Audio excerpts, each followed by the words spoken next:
প্রার্থী খোঁজার জন্য হয়তো হোর্ডিং দিতে হতে পারে, বিজ্ঞাপন দিতে হতে পারে যে আমরা বিজেপির প্রার্থী পাচ্ছি না।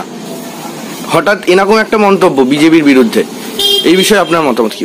আমি জানি না তিনি কি বলেছেন, তবে আমি তাকে নমস্য ব্যক্তি। তিনি 4 বারের বিধায়ক আমি যতটুকু মনে করছি, যেহেতু নাকাশিপাড়ারই হয়তো হবে। তো তার কাছে আমার একটা অনুরোধ, আপনি তো 4 বারের বিধায়ক, আমি আপনাদের মাধ্যমে জানতে চাইছি আমাদের নাকাশিপাড়ার জন্য আপনি কি উন্নয়ন করেছেন সেটা যদি একটুখানি পুস্তিকা আকারে বা সাধারণ মানুষকে, বেথরডরিবাসীকে বা নাকাশিপাড়াবাসীকে জানাতেন তাহলে ভালো হতো।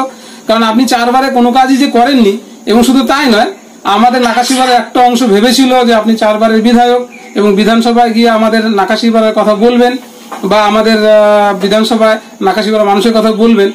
আপনি কোনো কাজই করতে পারেননি। ফলে আমার মনে হয় বিজেপির ভাবনা চিন্তাটা আমাদের মধ্যেই থাক।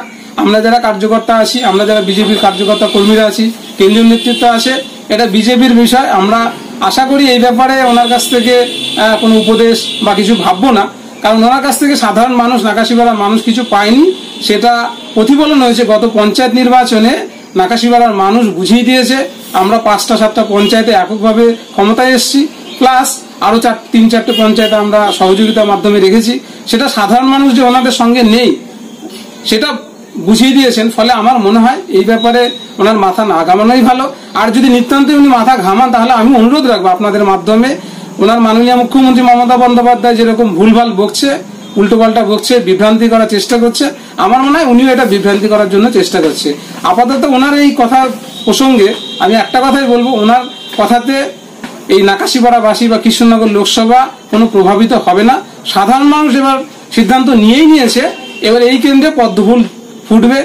2000 সালে 1999-2000 সালে দিলীপবাবু যেরকম জিতেছিলেন এবং সাধারণ মানুষের জন্য কাজ করেছিলেন, এবার 2019 সালের যে লোকসভা আসছে সেই লোকসভাতে আমাদের যিনি প্রার্থী হন না কেন, কেন্দ্রীয় নেতৃত্বের উপর আমাদের আস্থা রয়েছে, তারা সিদ্ধান্ত নেবেন, সেই আস্থা আমরা মেনে নেব এবং সেই সিদ্ধান্ত মেনে নিয়ে আমাদের যে প্রার্থী হোক আমরা তার হয়ে খাটবো, লড়বো, জিতবো।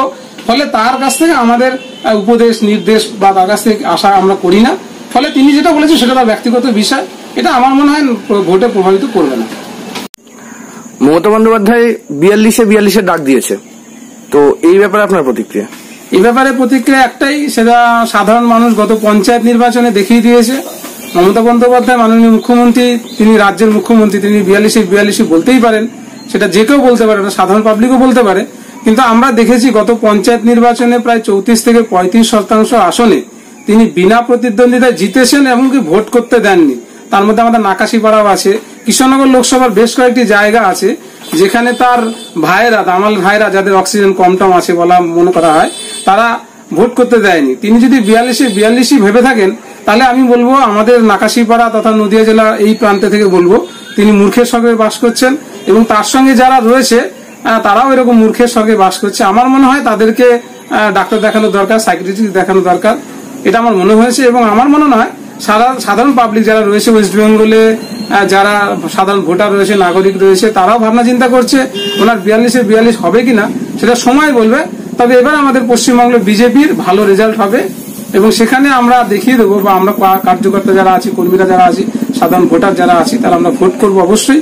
এবং সাধারণ মানুষের উপর আস্থা রয়েছে আমাদের ভারতীয় জনতা পার্টি, তারা এবার 42 নয়, উল্টেও দিতে পারে, 24 হতে পারে, উল্টে আমরা 42-এর জায়গায় 24-25টা পেতে পারি। আচ্ছা, ভোটের দামামা তো বেড়ে গেছে, এখনো পর্যন্ত বিজেপি নিজের প্রার্থী ঘোষণা করেনি, বা কৃষ্ণনগর লোকসভায় কে দাঁড়াবে না দাঁড়াবে সে নিয়ে এখনো প্রচুর জল্পনা চলছে। তো এই বিষয়ে আপনার মন্তব্য? সারা দেশে 543টা লোকসভা আছে, সেখানে দাঁড়িয়ে শুধুমাত্র কৃষ্ণনগর লোকসভা বলে তো আলাদা কিছু নেই, আর পশ্চিমবঙ্গ রাজ্য বলে আলাদা কোনো কিছু নেই যে শুধুমাত্র পশ্চিমবঙ্গের জন্য আলাদা করে ঘোষণা করতে হবে।